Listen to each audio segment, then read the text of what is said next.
Mga tropa, bago nagte-trending na 24 hours na bakery dito sa Cabanatuan City.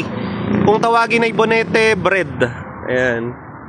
Tingnan natin yung mga binibenta nila na tinapay dito. May page po ba kaya?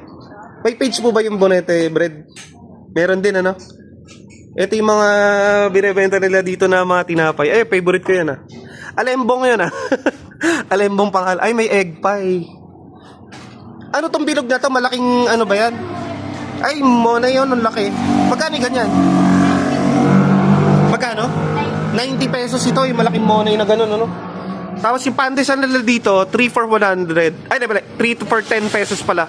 Ba't ba 100? Grabe naman yun. Pan de agua. Tapos may monay. Merong star bread. May loaf bread.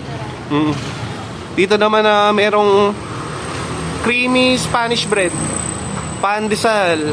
Bonete. Ay, ito nga yung ano nila. Oo. Signature bread pala nito, ano, ng Bonete. May bread in a box din, no? 100 per box. 10 pieces. Yan.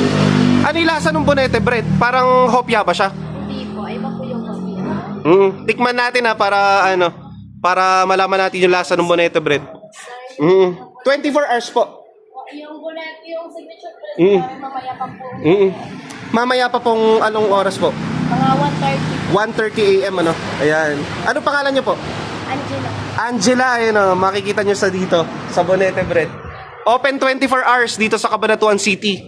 Tapat lang nung dating barangay hall dito. Ayan, oh. Ayan, tapat nung barangay hall dati. Sa Bantog Norte, Cabanatuan City. Visit nyo sila.